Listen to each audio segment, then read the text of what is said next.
Thank you for being here, everyone. It is now 2:02, and from where I sit, that means it's been long enough before we actually start the session. So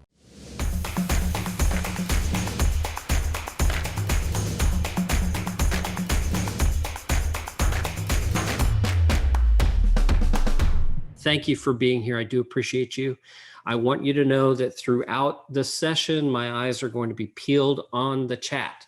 So if you have questions, if you have comments, I want to see them. I definitely do.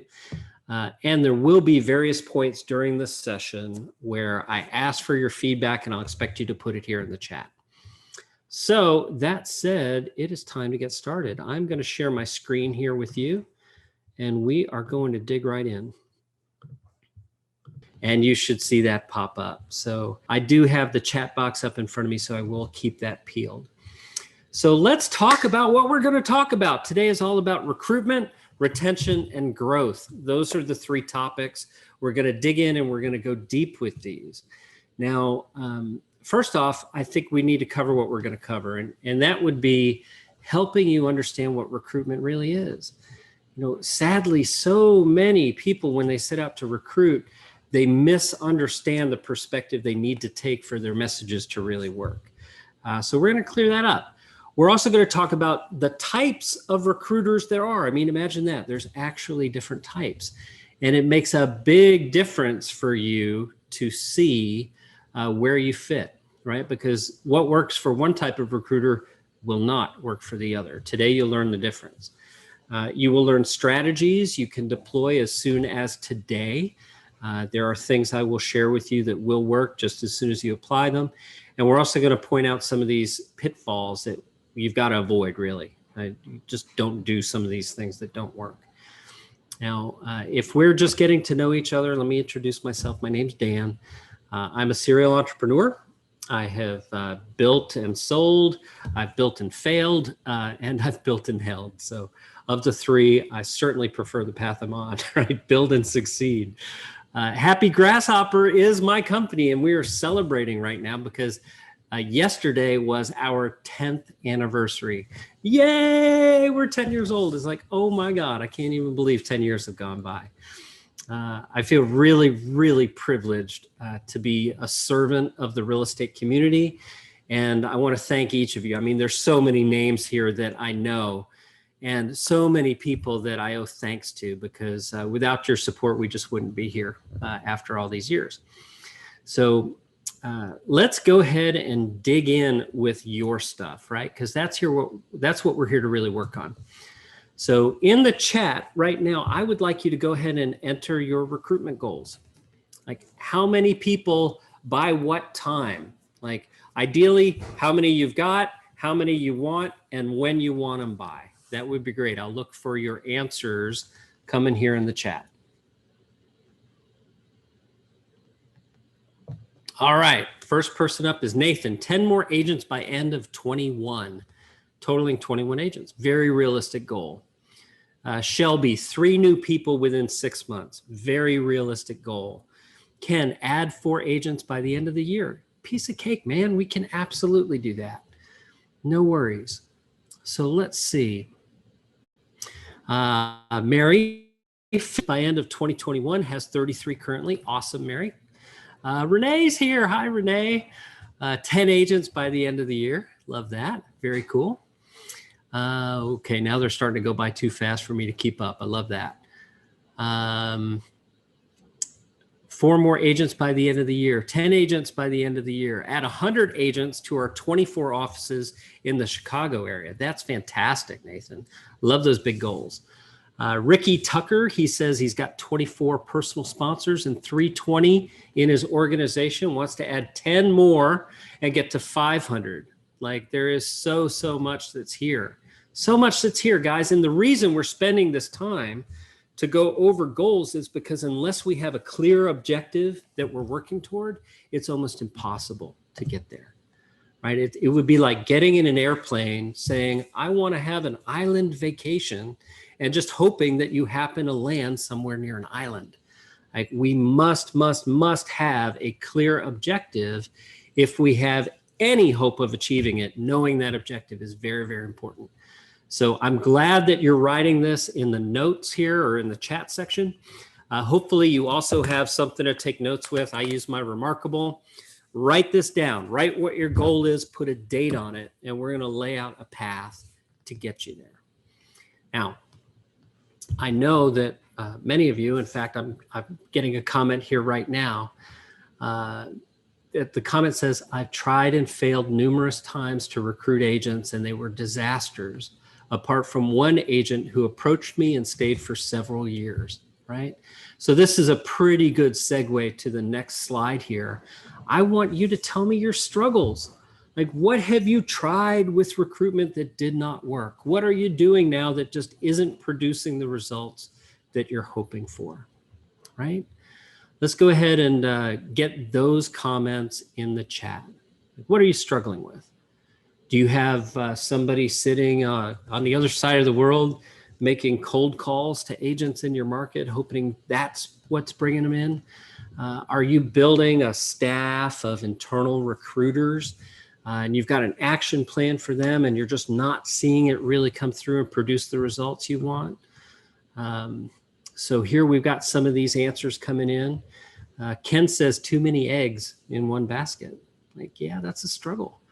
I mean, for those of you who are in production, managing your own real estate career, and then recruiting on the outside of it, that can be a real challenge. Bob, I think this is a really great thing. I'm going to highlight this. He says, wondering where to begin. Well, I'll tell you where you begin, right? Step one is to have a goal. And we'll take the other steps here in a moment. Lynn mentions cold calling. Like, ugh, that is a struggle, right? It's really not a ton of fun to call a bunch of people to hope that they'll be interested in changing their life and following you. That's a big ask on a cold call. It's a big, big ask. Mary, she says she has the big dogs always doing heavy recruiting. Now, I'm not 100% sure what you mean by that, but I'm going to project here a little bit. Many of you in your market, there's a population of agents to recruit from. That's, there's a finite cap.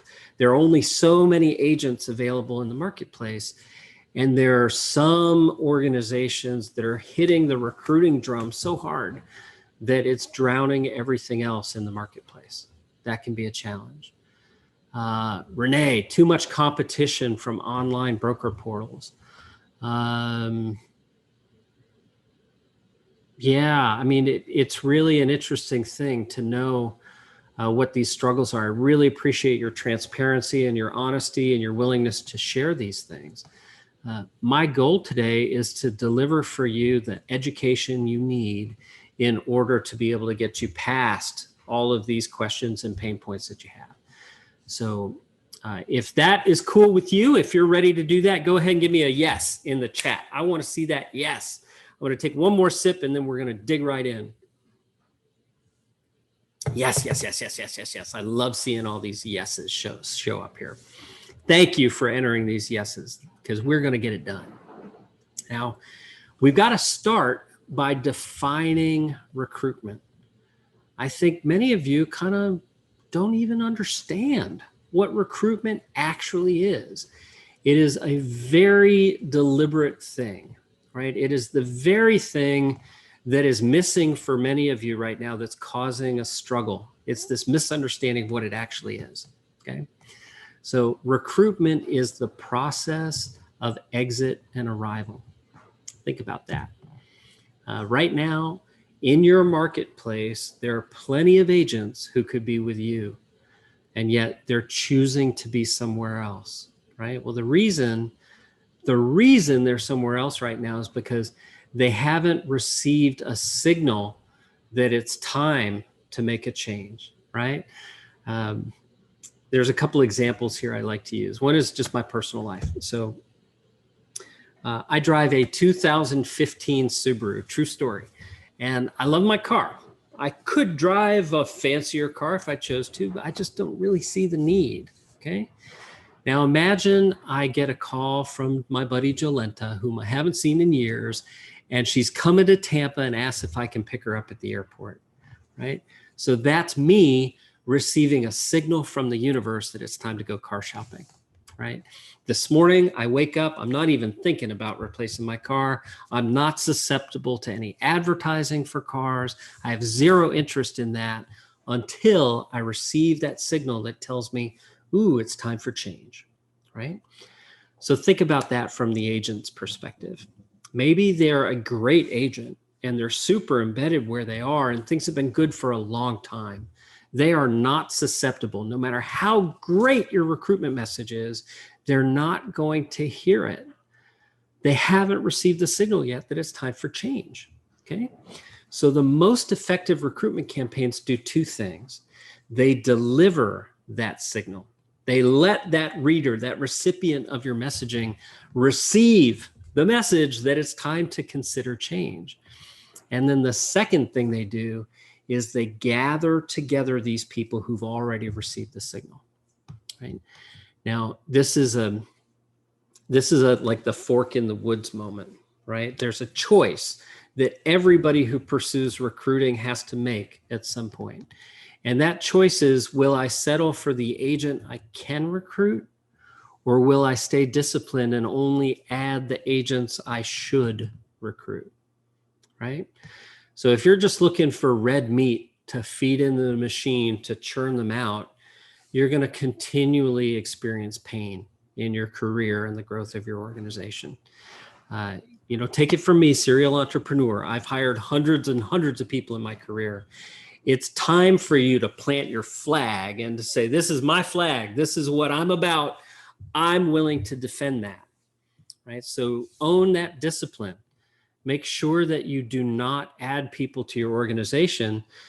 I love it. Ken, this is a great comment. If it's not a hell yes, it's a hell no, right? I love that attitude. You just said it much more eloquently than I can. That's fantastic. So now the question is, well, how do we do this? Like, what are the messages that work? How do we figure out what we should say? How do we figure out where we plant our flag? And, it's super helpful that in the world of storytelling, there's a template for this that we've been exposed to throughout our lives. It's called the hero's journey, right? So let's talk about the hero's journey. My slide jumped there. So you guys recognize the font. You saw our buddy Luke Skywalker here on the next slide.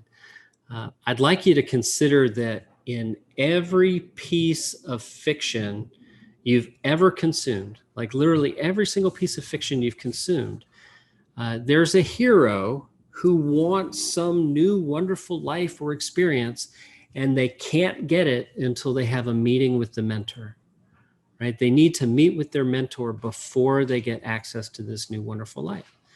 So in Star Wars, we have Luke. He's on Tatooine. He's farming moisture. He's miserable. He does not want that life that he has.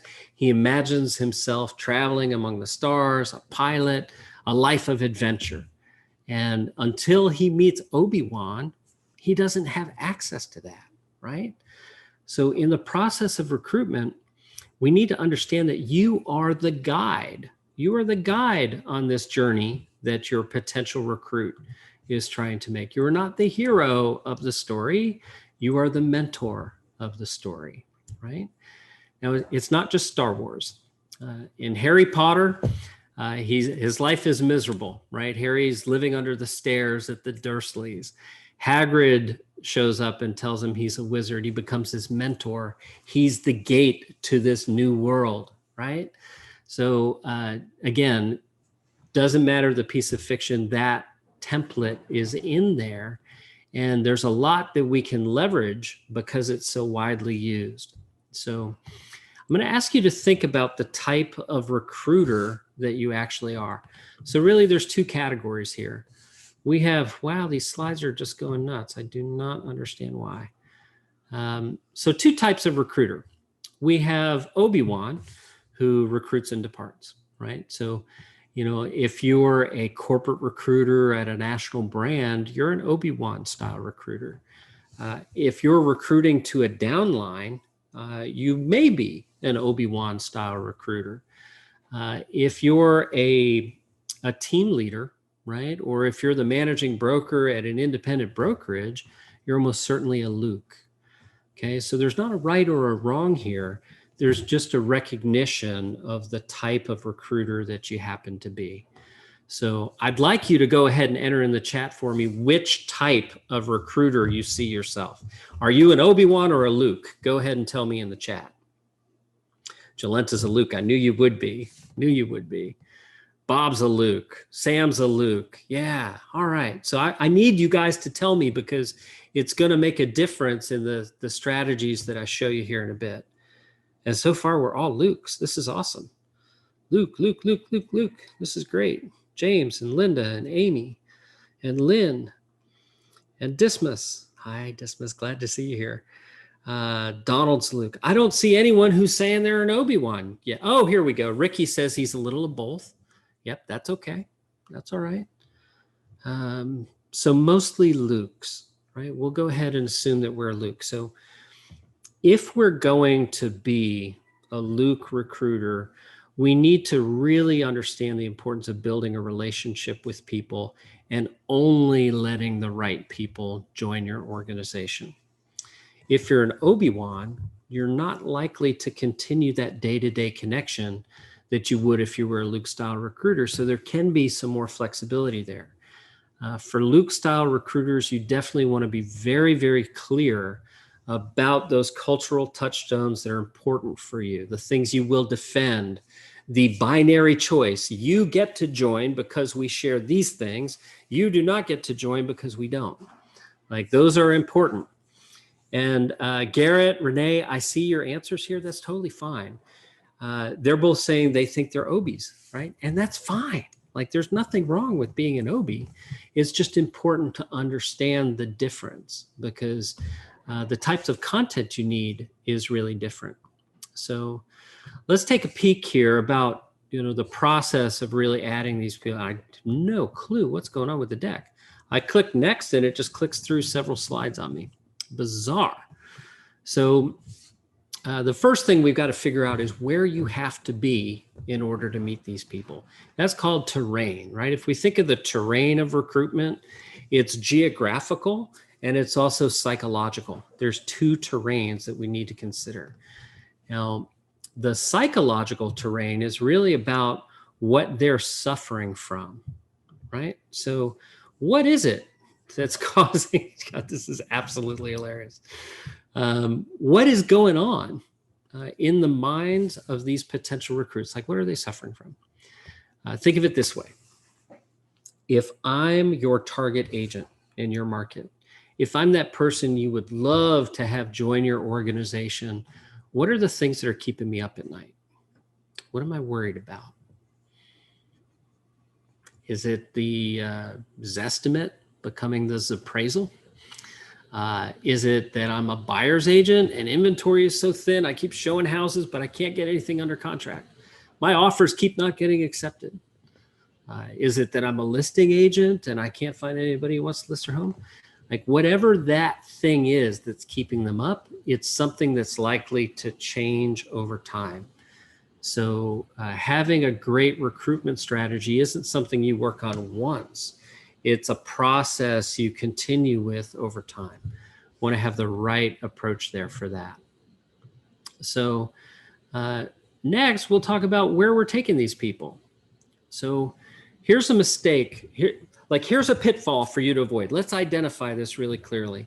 Glenn Sanford is a friend of mine. Way back in 2011, 2012, we were on the road together. We were sharing rental cars, right?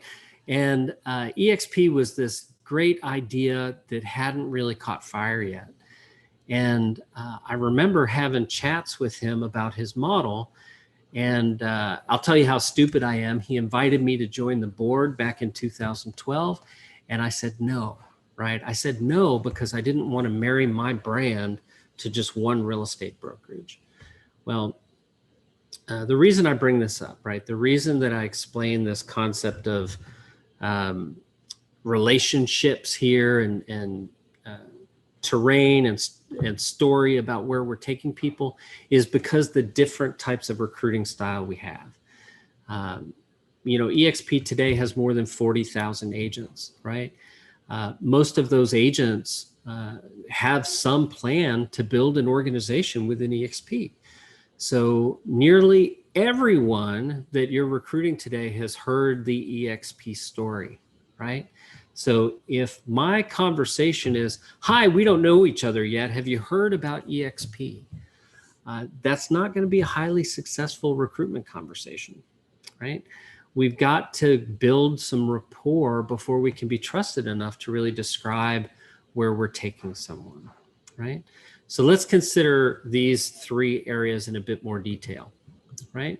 With terrain, we can pull people from all sorts of different areas. Many of you can source lists right out of your MLS. Many of you advertise, right? There's ways to obtain a list of people you think would be great recruits, right? So that's the geographical component of what we're talking about. The psychological component of where we're taking them, that starts to get answered when we deliver our first messages. So we've got a list of people we want to send content to. Well, we have to consider what our first contact is going to be, right?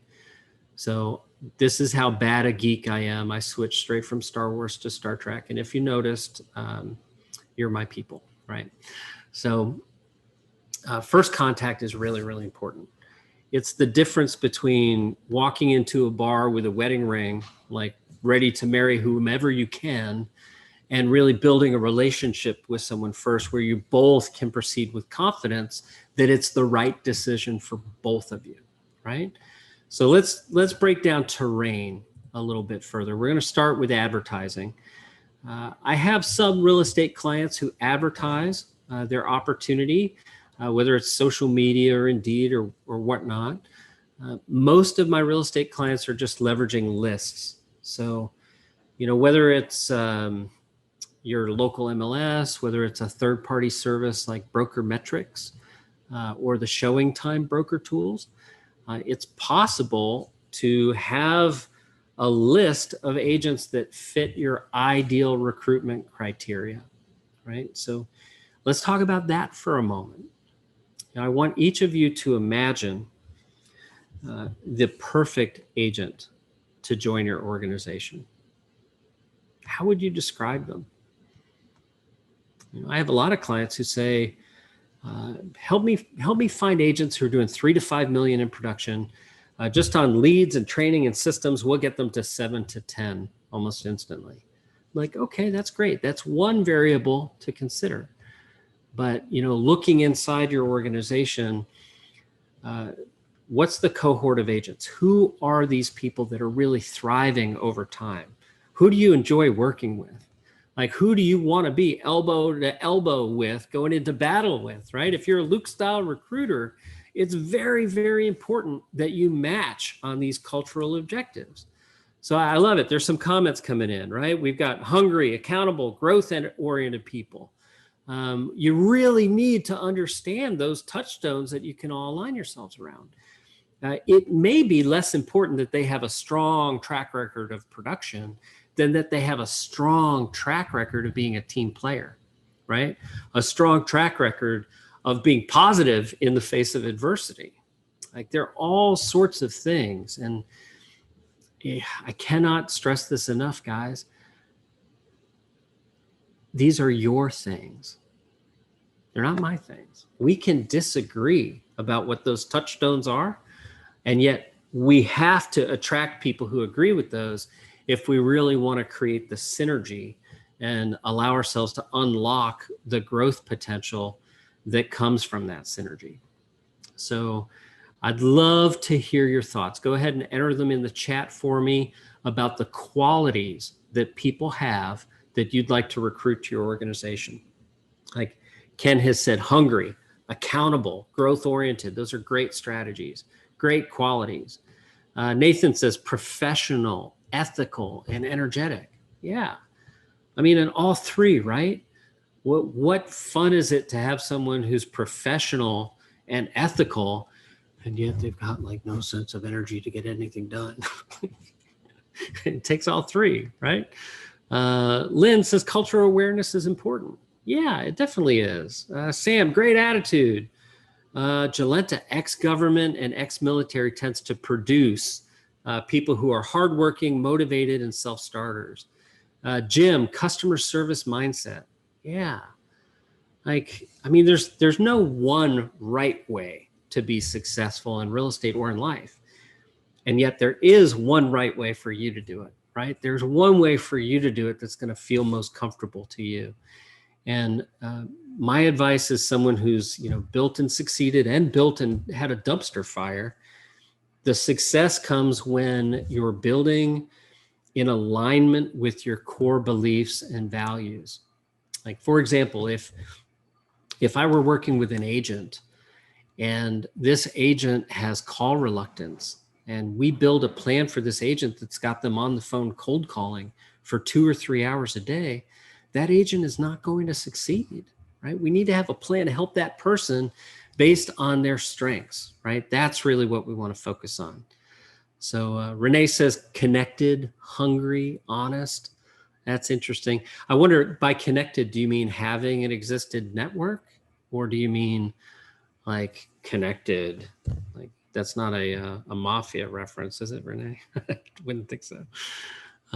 Lynn says, on the DISC profile, looking for Ds. Yeah, high D individuals, people are going to go and get some things done, right? So now we're going to start to put some things together. We've talked about how important it is to plant our flags and defend it, right? You do that work. You understand exactly what characteristics you're looking for in a person. Well, then you need to have a content strategy that helps identify those characteristics, right? So you can assemble lists of people to send messaging to, and it's time to send that first touch message out to these people. Now, think of a first touch as a cold outreach. The recipient does not know who you are, right? They may have never met you before. What can you possibly say to them that would cause a recruitment action to take place? Well, I'll tell you, the things that you should send fall into one of these 3 categories. So industry change, personal performance, and congratulations to the people who are already with you, right? These are all 3 great first touch strategies. I'll review how this fits together. Is there change happening in your industry? All the time, right? There's always something. So the content that goes out related to this should be present day. It should be about a concern people in your market are experiencing right now. And if you reach out to them with a message that says, hey, here's all this change, join my organization, I'll protect you from it, that's a bad move. Like, you want to reach out to them and say something like I'll just write one here for you off the top of my head, right? If I send a message that says, hey, Jolenta, I'm really curious about what it means for our market to have X and Y and Z take place. Have you thought about this? I'd love to hear your thoughts on the matter, right? Out the message goes. Now, if I'm a relatively new agent, right, or I'm an experienced agent that's been a top producer forever, either way, I'm complimented by that approach, because I immediately become someone who is worthy of being asked their opinion, right? Now, you have to think about this always inside your organization. You have to remember that everyone needs to breathe, right? What do they need to breathe? They need to breathe air, AIR, awards, incentives, and recognition, okay? So awards, like every real estate company on the planet that I'm aware of has some sort of process for recognizing people for their performance, right? So that's why this is the second thing on the list. Personal performance is great. If you're using broker metrics, for example, that gives you the ability to say things like, hey, Dan, looks like you had a fantastic February. Congratulations. I pay attention to the stats, and you're really onto something special. Keep it up. All my best. Like whomever, right? So I feel complimented. Oh my gosh, this is wonderful. Someone I don't know noticed me. They complimented me, and they didn't ask for anything in return, right? So keep in mind, this is the first touch. When we're first meeting someone, we don't immediately switch to selling them. Like, no, of course not. We've got to build that relationship first. So, I talked about AIR, awards, incentives, recognition. Number 3 here, congrats to your own organization. That's a recognition lever. And each of you has the power to deploy this strategy today. Like, just steal this, rip it off, and I promise you'll have good results. So pick someone in your organization that did something noteworthy, right? I don't know what it is. For the sake of demonstration, let's say that they just joined you 3 months ago as a new agent, and they've just pended their 4th transaction. Like, I'm making this up, but whatever it is, it's something special. Okay. So you create an email, you send a message out to all the agents in your marketplace that you think fit your performance criteria, right? And the message is pretty simple. It says something like, hey, Fred, please join me in giving a digital high five to Amy. She's a new agent, only been in our industry for 4 months, and she just pended her 4th transaction. We're all super proud of her. Here's a link to her social media. Thanks in advance, Dan. Right? So if I receive that, I go, oh, wow, who is this person? What are they up to? I click the social media link. I see, the post that you've got where you're congratulating them. This person's getting lots of high fives. They feel lifted, right? They're now recognized, like they're doing something special. That is so, so important for retention, is to recognize people who are succeeding. And at the same time, like all the way back to the beginning here, we're delivering a signal from the universe that causes the reader to go, I didn't pen 4 transactions my first 4 months. Like, what are they doing over there? I'm starting to receive a signal it might be time for change, right? So in the interest of time, like, let's just encapsulate what we've covered so far. We have to really, truly understand the process of exit and arrival. We want to leverage a framework for storytelling called the hero's journey that has been ingrained in all of us with every piece of fiction we've consumed.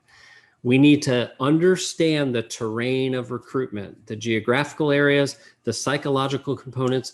We have to know for sure what it is about the qualities of the human beings we like to recruit.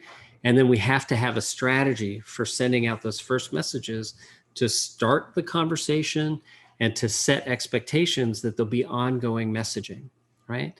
So all of this gets built into something we call a recruitment blueprint. And like here, for example, we've got a whole year of content planned out to keep people coming back via conversation to eventually talk about joining this organization. So I'm going to give you a few examples now where we've deployed this type of approach. And I'm going to start with an Obi-Wan. This is Allison Gaddy. She was early at EXP. I think she's like agent number 600 and something. And in her first 18 months with us, we helped her grow extremely successfully. She is doing so well, she spends like 6 months and a day of her year in Puerto Rico for tax purposes, right? So pure Obi-Wan, that's the strategy here. Attract them to the organization and then, continue on, right? That's how it worked for her. She's since adopted very Luke-style behaviors. So in her organization, there's now plenty of content being produced for agents who've already joined so that we can, manage the other half of recruitment, which is retention. Right? Very cool. Now, the next one I'm going to highlight here, I have to say I absolutely love these people. So, I know Jolenta knows Sarah and Sheldon. Like, these are two of the coolest human beings on the planet. I promise you, even though they're in Edmonton, Canada, if you knew them, you'd be like, yeah, I might move to Canada. I might join these guys. Their whole entire recruitment mission was centered around their strengths and the culture that they have within their organization.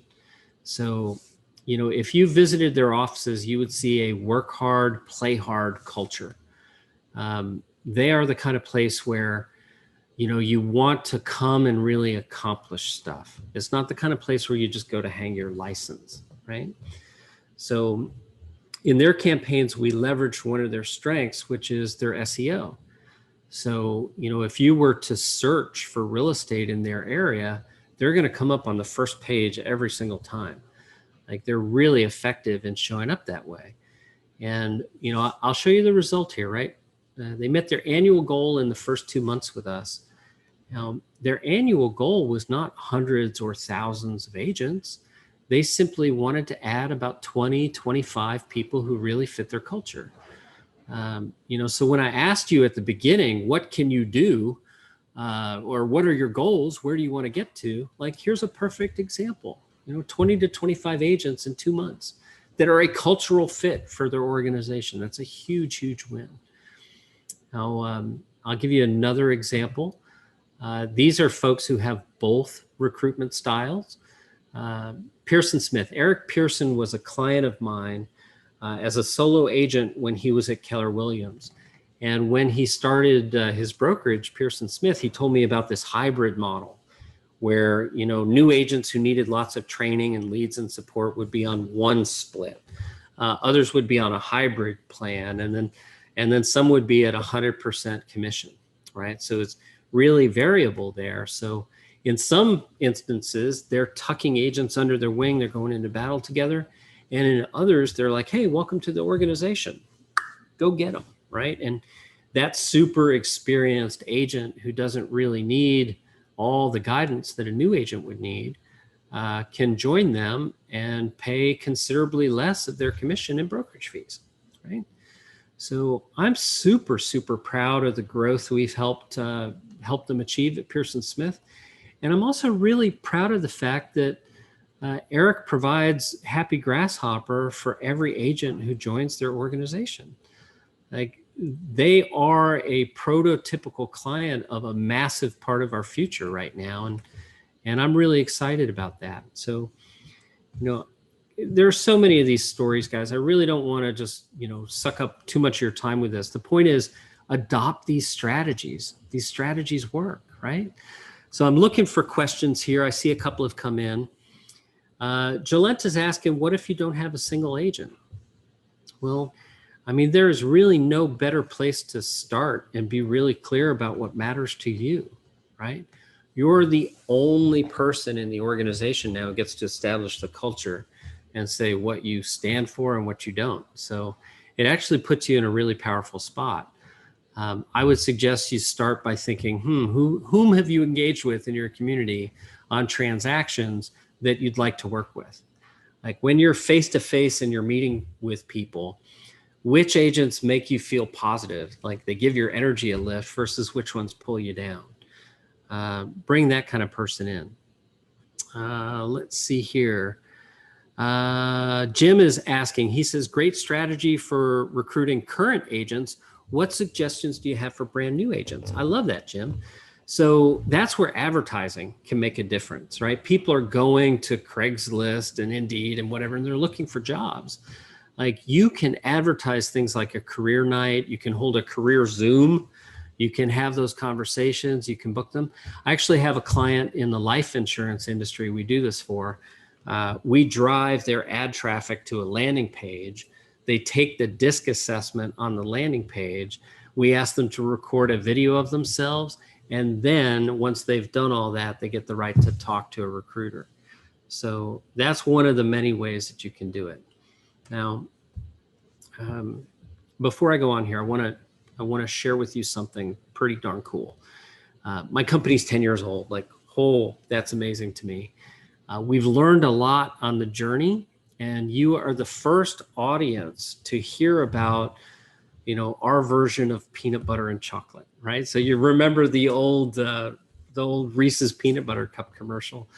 That's what we're talking about here. So, we recognize that agents churn from brokerages because they're not getting what they need. It's one thing to bring people in. It's another thing to keep them there. And when we look at the typical pain points brokers experience, it's, they recruit agents who don't produce. They provide technology to agents that agents won't use, right? They're paying for stuff that agents won't use. User adoption is really frustrating. So I thought, well, what if I can take everything I know about recruitment, combine it with everything I know about helping agents source transactions, and marry it together in a brand new service? That could be pretty cool. So that service is called Chirp. And what Chirp is it's a branded application.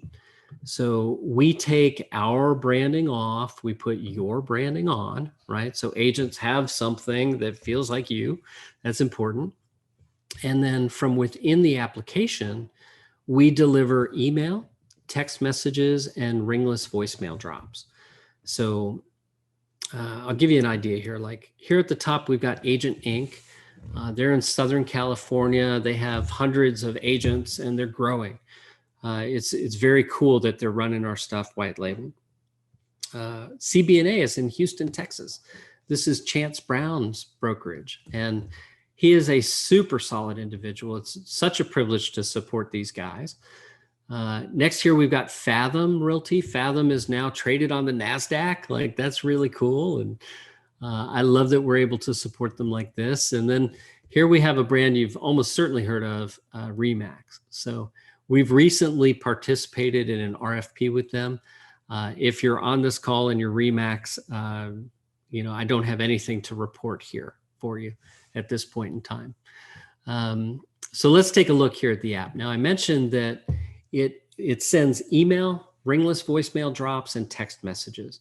So the cycle for this, there are 41 touches per year, and they go out like this. So the emails are once every 3 weeks, and they are very non-salesy.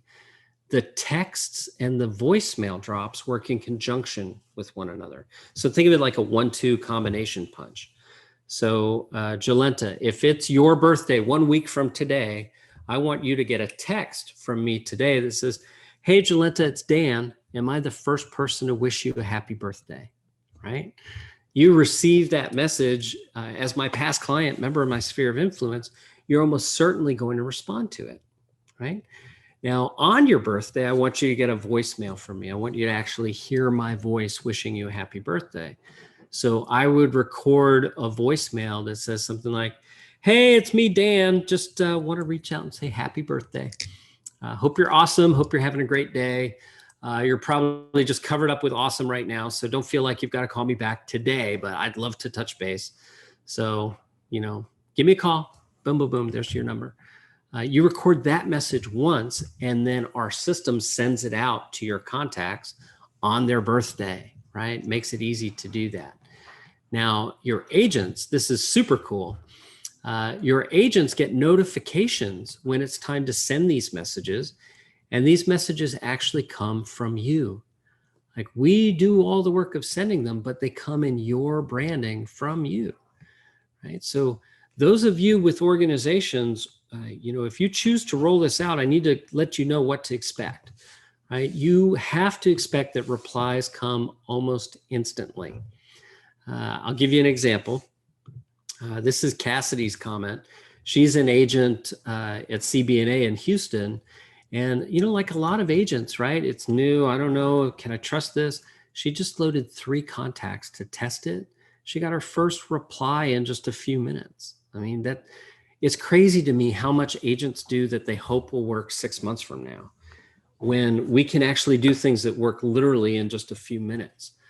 So, the way this operates, they get the notification from you. They come inside their Chirp account that's got your branding. They choose one of the fresh new messages that are written every 2 weeks, and then they approve it for delivery to their past clients in Sphere, right? So this kind of content, we refresh this once every 2 weeks. Every one of our members rates it. So you may read some content and not love it. That's okay. There'll be content here that you love.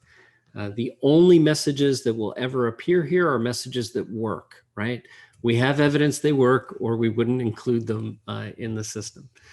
Now, there's a message here that's, it says Blockbuster finally pivots, and I'll show you that message. So first thing to notice is it looks just like Randall wrote it himself, because, if it looks like marketing, it's safe to ignore, right? We really do want it to appear like he wrote it himself. Message is really simple and straightforward, tells the story of something interesting that's happening now, and it closes with a call to conversation. Speaking of real estate changes, do you know anyone who's thinking of moving, right? That's what we call a call to conversation. Cannot emphasize enough that we don't want to drive a click or a download. We want people talking to each other. Conversation leads to contracts, period. So here's what Randall put in his company Facebook group after we delivered that message. Like, within just 90 minutes, I received this email back from a closed client, right? Here's the email back. There's a lot here. The key part is, are you able to give me an idea what we could list for? Like, that's the reply everyone's hoping to get. And I will also point out this comment, your last sentence got me, right? That's why those calls to conversation are so important. And, as if that's not good enough, a come list me reply, he got another one later that same day, right? So not kidding, just got a second email from a client that closed in 2017. And here he's saying if both of these pan out, that's between $1.5 and $2 million in turnarounds, like literally just from one message, right? So agents who send these, they'll see that they get a very high open rate. We're not sending to thousands of people here. This is not for everyone in your database. It's only for the past clients in the sphere of influence, right? That's really what we want to focus on. Now, the other side of reporting, I'll just anchor this for you.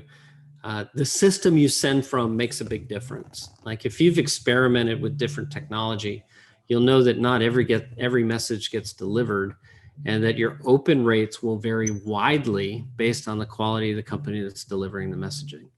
So we post ours on the website. We're really proud of what those are. So guys, I'm going to go ahead and stop this screen share here for a moment. I want to thank you, right? I really want to thank you for allowing me to share with you this brand new innovation. You are literally the first audience to see Chirp for recruitment purposes, right? We've rolled it out for agents and they're loving it. It's producing great results for them. Now what we're showing you is this white label version where we can really help your organization. So I want to walk you through the economic side of this. So let's pay attention to that for a moment. If we were to have an individual agent come to our website and subscribe for Chirp, this is what their investment would be, right? So it's not a lot. It's only $470 for the year and $47 to start. Now, Randall sent one message and he got, 1.5 to 2 million deals, right? But let's say an agent only gets one transaction over the course of a whole year. Their ROI is still outstanding. Like, let me buy the stock that has that kind of ROI. I'm all in on it. Well, from a recruitment perspective, we want to do something a little different. So historically, we have charged our members thousands of dollars to create custom content, and then there's an ongoing monthly maintenance. What we're doing with Chirp for brokers for recruitment is this. We're having a one fee per month. Does not matter how many contacts or agents you have. Your costs are capped at a maximum of $500 per month.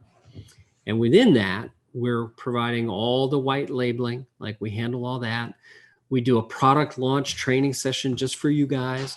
We have ongoing training and support that's rarely scheduled for your organization. And we do all the custom content writing that in the past we've charged thousands of dollars just to create that content alone, right? So we're packaging all of that up together here for you as part of this new program. And then we're providing a discount off our services. So your agents will get a 50% discount on Chirp. And that will be presented to them as another benefit they get for being associated with you. Right? So I think this is super cool. I feel really excited that in just the past 2 weeks, I've had a handful of conversations with brands around the country, and I want to welcome Brandon Baca at 10 Oaks in Nashville. Love to have you on board. Want to welcome Sam Livingston in Ohio. Fantastic dude. Super glad to have you on board. There are so many people. Kira Ingram got her message today. There are so many people that are like, oh my God, this is what I want. I'm excited to move forward with this. So if that's you, great. However, there's no way you can buy this directly from us right now. So I'm going to have a person on my staff reach out and call you. They're going to offer you an opportunity to talk with me or a member of my staff about getting this set up. And if you want to be prioritized there, that's awesome. Just go ahead and enter in the chat for me now. Just write call me, and I'll make sure that someone on my staff reaches out to you right away. So so that said, I've stopped the screen share. You should just be seeing my face now. I'm more than happy to take some time and answer your questions. What are you curious about that I haven't covered? Going back through here, scanning for questions I may have missed along the way. Let's see what comes in here.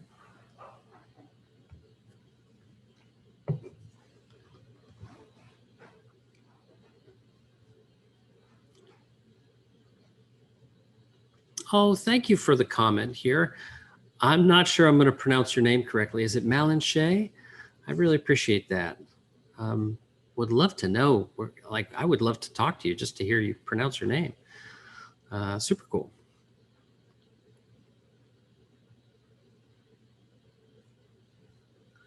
All right, so I will tread water here for a few moments to hear questions, and thank you everyone for for attending today. Thank you for reaching out to me with your questions. Lorna, Ben, Marco, a member of my staff will just reach out to thank you for your attendance today. And of course, if you have any questions, if you'd like our help with this, please definitely reach out to me directly. My email address is dan@happygrasshopper.com. Mally, thank you. I appreciate that. Awesome. And Bob, I'll put that screen back up for you. He's asking me to put the screen up that comments about the 41 touches per year. Great seeing you too, Jolenta. We need to talk. It's been way too long and way too crazy a year. So let me jump back there for you, Bob. I'm just going to click, click, click, click. We'll come on back.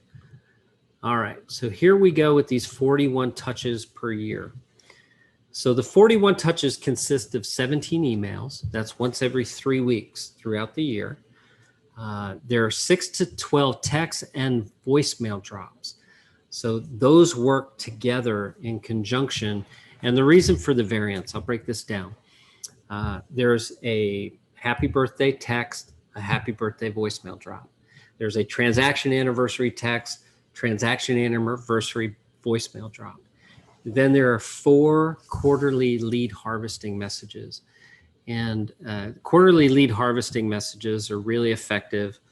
I just got an email earlier today. Let me see if I can find that here.